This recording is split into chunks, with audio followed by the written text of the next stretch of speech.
bon plan avec Larry. Larry, c'est très important, ça fait marcher le tourisme. Bah oui, ah. Voilà Al avant ñuy jugee bitim réew di ñëw damay wax ñi nga xamante ne ñoo ngi seen dëkk te xamuñu site yi nga xamante ne ñoo nekk seen dëkk surtout ñi nga xamante ne ñooy élèves yi nga xam ne ay CM2 la ñuy def jëm kaw lu ci mel ni Gorée man je pense que ne c'est anormal am ay élèves yoo xamante ne dañoo nekk ci dëkk bi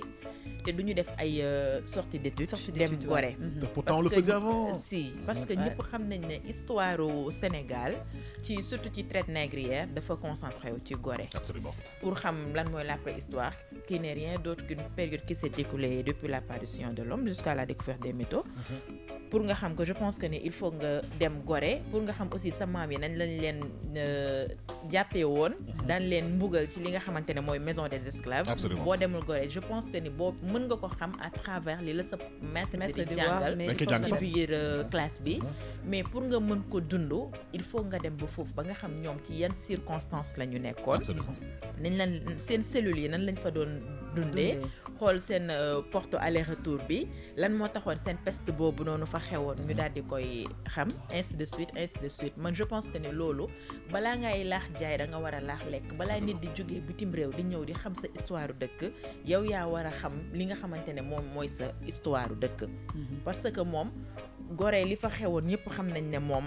traite négrière bi moom dafa graawoon ku dem ba nga xamante ne ay nit dañ ko doon échanger ak ay pacotilles yoo xamante ne ay miroir la doon nekk ay objets yoo xamante ne ñàkk fayda ñu koy jël di ko échanger ak li nga xamante ne moom mooy nit yi loolu c'est anormal ak chaîne yi nga xamante ne moom lañ daan jël di leen takk ci seen loxo yi seen tànk yi seen di leen jéng parce que paraît-il que ñi nga xamante ne ñoo fa ëppoon doole ku ci commencé di fippu dañ la daan métital bu fekkee ne dañ boo gaañoo ci porte aller sans retour bi la ñuy jël rek daal di la fay sànni doonoo dem nga jox la gars yi ñu leen bu fekkee ne aussi da ngay dem ñu lay yóbbu ci bateau bi nga gaañu dañuy jël rek tëmbal la tamit ci biir géej bi jigéen ñi aussi ñi ci gën a forte dañ daan ñëw di leen enceinte di leen forcer pour bu ñu amee ay doom mu doon yoo xamante ne aussi dañoo valeureux am kàttan kon xam nga ne loolu noonu dafa garaaw te dem Gorée cherul chaque jour nga jënd crédit 5000 francs def ko sa téléphone wala nga jënd connexion Gorée 2500 francs nga dem Gorée. aller retour ça passe aller retour je pense que ni pour nga dugg chaloupe bi 1500 la bu dee xale 1000 francs boo demee maison des esclaves 500 francs rek ngay fay pour nga dugg daal di xam te léegi après am na pa bi fa nekkoon comment il s'appelait encore Joseph Ndiaye xam naa ne dafa retraité mais am na benn sëtam boo xamante ne il doit avoir 12 ans mais kooku mi ngi def liggéey boo xamante ne je pense que ni d'ici quelques années li muy def maamam sax xam naa ne daanu ko defee pardon ci anam bu mel noonu si bu weesoo loolu ñu dem ci li nga xamante ne mooy ay Rufisque am na ay musées yoo xamante ne parce que ñëpp xam nañ ne les 4 communes Saint-Louis Rufisque Dakar ak Gorée si la bokkoon Rufisque aussi boo leen fa demee am na ay musées yoo xamante ne nit ñi war nañoo dem di ko xool parce que les 4 communes mooy li nga xamante ne moom moo tënk si moo tënk Sénégal la région du Cap-Vert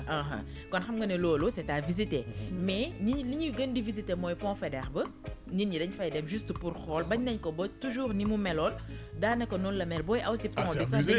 ngay si même que Gorée seen étage yi boo fa demee amul li nga xamante ne tabaxuñ ko comme béton yëpp ay bois lañ ko defee c'est toujours archaïque et puis ce sont des patrimoine mondial historique voilà léegi nag nit ñi dañoo jël li nga xamante ne moom mooy île du Saloum kuy feetu genre may tey fa la ñuy dem ñii di dem ay Bandian ñii am na ñoo xamante ne dañ fi jógee dem ba Niokolo-Koba dem di visiter ji ci site yooyu foofu xamaguma ñaata la parce que je suis jamais allée là-bas am na yoo xamante ne aussi ay parc Hann boo demee parc Hann aussi lépp a ngi fa lépp animal boo bëgg a gis du moins mën nga dem nga xool ko parc Hann te aussi ki da jaaxal na ma rab la topp na la animal boo moo tax man da ngay xool sama yëf mu ubbeeku benn xale du ma yàqal animal boo bëgg a gis boo demee Gorée 500 francs kese absolument nga daal di dugg gis yoo xamante ne muso man et ça dépend ça je pense que ñu gën a tuuti ñi 200 la si am na âge boo xam ne sax boo fa tool parc Hann dama juum avec 500 francs nga daal di visiter gis lépp li nga xamante ne war nga ko gis man je pense que ne nit ñi nga xamante ne bitim réew la ñuy jógee di ñëw di xool li nga xamante ne ñun mooy suñuy valeur gënuñu ñu koo soxla parce que ñun ñii bu ñu demee bitim réew lan la ñuy jëkk a def dem taxaw Tour Eiffel photo wala Champs-Élysées ça L'Arc de n'importe Triomphe. quoi loolu ban sens la ñu amal taxaw rek photo wu ci benn Ouais, place parce que ñoom tamit xam nga comme on dit ñoom dañu valoriser C'est le seen monument, site là. yooyu noonu. si c'est parce le que monument ñoom, la voilà. mais ñun li ñu am ñun suñu moo gën a riche waaw bien sûr. parce que Bokkul des sax. fois man mës naa dem fekkee suñu benn histoire a gën a Gorée riche. ñu wax benn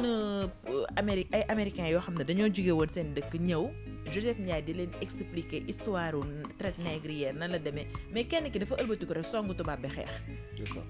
pour te dire pour wan la ne loolu nan la méttee ci xol xam nga ne doo dem France ba dem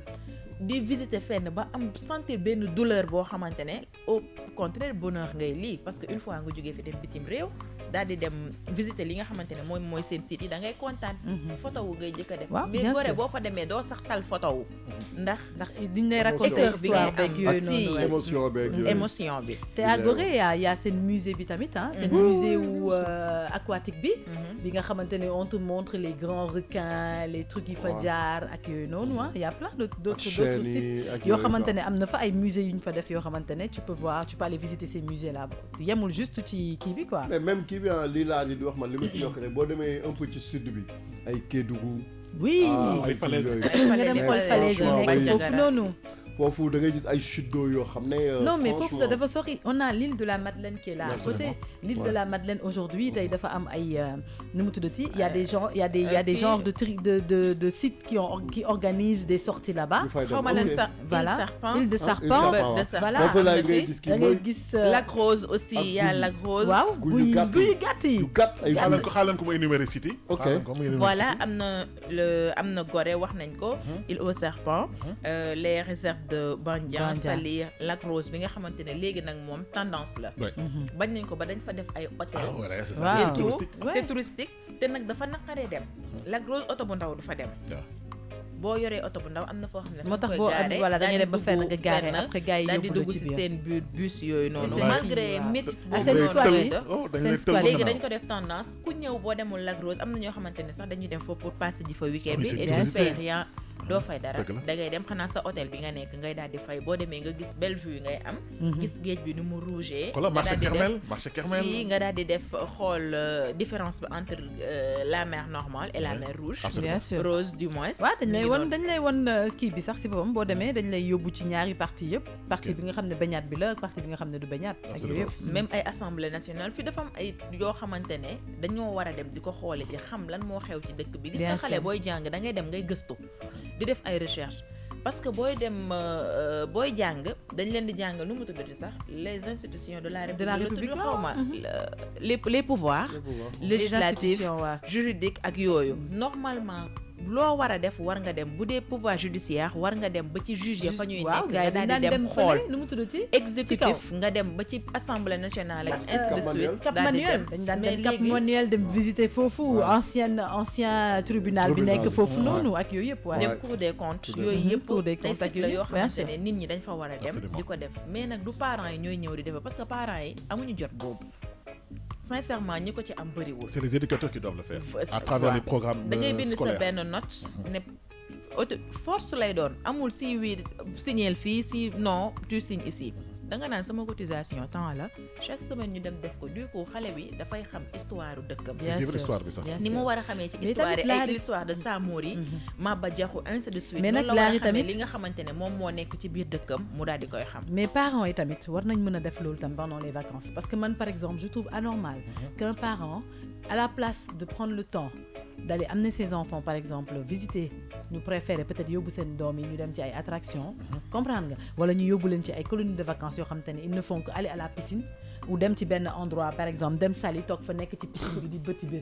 man je pense qu'aujourd'hui les parents eux-mêmes peuvent organiser des sorties pour leurs enfants parce que lu tax tey par exemple comme on a dit tout à l'heure réserve de Bandia y a pas besoin d'attendre une école pour y aller tu peux faire de la réservation à distance da ngay jël sa téléphone nga woote réserve ba nga def réservation nga jël sa louer sa bus wala ba yore sa auto personnel nga buub sa njaboot ngeen dem fay entrer ngeen dugg ñu defal leen visite en une journée tu as la possibilité de visiter toute la réserve wala boog une grande partie de la réserve bu yemul ci loolu y a plein d'autres sites île de la Madeleine par exemple tu peux faire une sortie en famille avec tes enfants mala sax en couple vous pouvez aller visiter dem parce que c'est des endroits yoo xam te ne ils ont été transformés pour ça c'est pas normal que touristes yi jóge fa la ñëw di dund expérience bi wala ñuy xaar ba touristes yi ñëw pour que ñu am xalaatu dem yóbbu leen ci endroit yooyu te ñun personnellement sans pour autant que touristes yi nekk fi ñu ngi dëkk ci biir loolu te duñ fa dem comme li Laari doon wax tey Accro Baobab par exemple Accro Baobab c'est un endroit que beaucoup de gens ne connaissent pas mais c'est un endroit magnifique Accro Baobab c'est des baobabs qui ont presque 3 mètres de hauteur yoo xam ne dañ ko def comme ay tyrolières ñoo fa nekk ay trucs c'est des expériences que les gens peuvent vivre da ngay ñëw ay moniteurs ñoo fa nekk ñu yégal la c'est comme si tu faisais dañ lay def loo sport boo xamante ne sport de hauteur la c'est magnifique là-bas c'est des endroits que beaucoup de gens ne connaissent pas c'est des endroits où tu vas en une journée tu vis là-bas une expérience boo xam ne inoubliable absolument mais de toute façon il y a tellement à dire et il y a la partie pour enfants il y a la partie pour adultes il y a tellement à dire mais bon en fait la raison effectivement li tax ñu traiter sujet bi c'est pour comme tu dis que les gens mën a gestu un peu seen histoire u dëkk et puis dañ leen di orienter un peu ci site yi ngeen xam ne daf leen di amal njëriñ seen doom c'est ça qui est important Larry lan nga énumérer waat pour que ñu mën a tëj rubrique bi jàll ci King People voilà comme ni ma koy waxee rek je pense que Maïté li mu wax c'est très important Absolument. parce que parent bu nekk wax na jéem de responsabilité oui. mais à condition que nga am jot il y a des parents yoo xamante ne ils veulent le faire mais par manque de temps moo tax duñ ko def par exemple mën naa jël ci exemple ku ci mel ni tonton Daouda moom temps wam avec son boulot avec son boulot bu fekkoon ne tey mën na ko am par amour am souhait yoo xamante ne il veut être toujours avec parce que parent bu sañoon da ngay nekk entouré de tes enfants ñuy yéeg sa kaw di kaf di ree di def mais ku ci mel ni moom il est là tôt le matin et il descend tard moom ban temps lay am pour jël yóbbu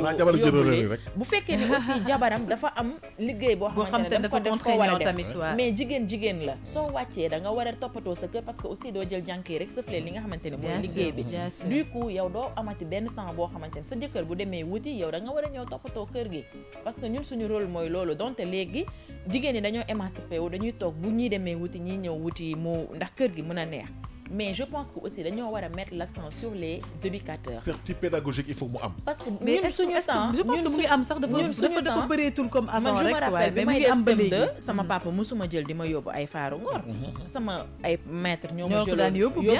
ma site yu bëri ay nu mu tudd Parc Hann ainsi de suite yu bëri yu ma dem sama école laa ko xamee du sama papa moo ma yónni wala sama yaay donte mi ngi def le rôle parent wam ci biir kër gi lu ma ko laaj papa lii dina yëkkati jox ma sama yaay lu ma ko laaj ma jox ma mais par manque de temps ñi nga xamante ne nag ñoom dañuy fay seen xaalis pour ñuy dem di yar élève kër ga parce que élève bi nu mu tudd sax élève bi jikko bi muy gën a am ci école ba la koy amee parce que koo xamante ne presque 12 heures de temps lay am ci école ba lu bu ñëwee kër ga jàng leçon am lay def tëdd te lu ci mel ni vacances yi aussi bu dee am na ci ay musulmans yoo xamante ne xalaatuñu seen doom école tëj ñu naan ay ñi ngi lay yóbbu ci yenn sites yeeg di def yooyu alxuraan lañ lay yóbbu nga dem jàngi ko bu doon man mii noonu laay def parce que xam loolu moo ma ëppal njëriñ que sama doom di dem ci ay yenn sites yi pendant les vacances peut-être mu am tuuti diineem bu amee 9 mois de jàng école 3 mois mu sacrifier ko ci diineem li ñuy insister kay mooy liñ doon def buñ ko bàyyi programme bi nañ ko bàyyi 9 mois durant mën nañoo def chaque 1 mois ñu organiser benn sortie pédagogique. Ça fait 12 sites. Si, ça fait 12 sites. Ou le 9 au minimum. C'est que parfois, je pense que le problème qu'ils ont parfois, c'est un problème d'encadrement. Parfois, l'autre moyen c'est un problème. Problème d'encadrement, problème de... Il y a des parents qui n'acceptent pas que leurs enfants partent dans des genres de trucs comme ça. Moi, j'en ai vu, hein, des camarades qui ont maintenu ses parents, ils bagnent. Parce que en fait derrière sécurité bi la ñuy xalaat ndax encadrement bi même école yi sax léegi de plus en plus gore nag moom day bañ école yi sax ba pare école yi sax de plus en plus ñoom seen ba bëggatuñu jël genre risque yooyu noonu parce que parfois ils ont de ces soucis yu ñu ci am yoo xam te ne duñu xam fu ñu koy nettalee comprendre nga xam nga tey jël ay xale yóbbu leen par exemple Dakar génne leen Dakar pour yóbbu leen dëkk ba dëkk ça demande énormément de sécurité et de logistique derrière te parfois duñu am possibilité bi moo tax sànq ma wax kaaw peut-être parents yi parce que tey je me dis que parents tamit war nga boo amee un temps libre on te demande pas tous les jours d'être mais au moins un week-end où tu es sûr que week-end bi war nga mën a jël sa doom même si c'est pour une journée ngeen génn Dakar dem visite par exemple île du Saloum c'est un endroit magnifique où tu rencontres là où il y a les flamants roses tu peux visiter plein d'endroits là-bas et c'est instructif pour l'enfant parce que day jàng genre boobu dañuy jàng mangrove bi dañ leen koy jàngal à l'école flamants roses yi nan lañ leen di lan mooy seen espace ak yooyu l'enfant apprend en s'amusant. Absolument, donc c'est important. je pense que loolu tam c'est important ñu nit ñi tam di ci bàyyi xel parents yi. Il faut parfois prendre un peu de son temps. Pour le consacrer aux voilà, enfants pour et à le l'histoire. consacrer à la famille sax laay wax parce que tey recouvrement familial boobu sax dafa baax ci évolution wu xale. dëgg la ci évolution wu sa doom. que ce soit dans le milieu éducatif ou dans le milieu familial. parce que milieu familial bi tam bu baaxee rek xale bi ci milieu scolaire am dafay baax tamit. Absolument, day am stabilité quoi. Équilibré. Voilà, équilibre. Absolument. Larry, tu vas nous énumérer encore la liste des sites yi nga xam ne mën nañ ko visiter pour ñu conclure. Voilà, am na fi nga xamante ne moom mooy Gorée, Île aux Serpents am na fi, réserve de Bandian, Saly, Lac Rose, Pont Faidherbe, place de l'Indépendance, IFAN aussi, di nga xamante ne fa la carbone 14 bi nekk, bu Cheikh Anta Diop, foofu léegi nit ñi dañuy dem lieu d'entraînement lañ ko def. Xalaatuñu sax dem naan ñu ngi dem di visiter ji. Te ñi nga xamante ne ñoom chimiste yi dañ fa war a dem. am na xale yoo xamante ne dañuy teel a macha allah voilà ñoom dañ fa war a dem di lii ak jam ñaajo ak Île du Saloum am na yu bëri yoo xamante ne suñ koy wax fi la ñuy fanaan. Absolument, bien li nga sûr. xamante ne daal mooy suñu yëfu dëkk dañ ko jël ñu téye ko ak suñuy loxo. di dem di ci xooli di ci jàng ay xam-xam di ci gëstu oui il faut parce que aussi à signaler xaalis boobu noonu ñu jël di ko fa def aussi ci réew mi rek la jëmaat suñu xaalis lay doon. suñu xaalis la rek. Merci beaucoup Larry, c'était les différents sites que vous pouvez visiter avec vos amis ou bien en famille hein, comme on l'a si bien dit ici parce que tamit xale il faut ñu gëstu un peu seen histoire u dëkk te loolu dafa am solo léegi nag on va féliciter un grand à nous hein, Souleymane Thiam qui a été nommé attaché de presse du ministre de l'économie, du plan et de la coopération. C'était l'ancien directeur de publication de Diof Magazine. Voilà, un grand à moi. Félicitations grand. Félicitations. Et puis, merci pour l'écoute.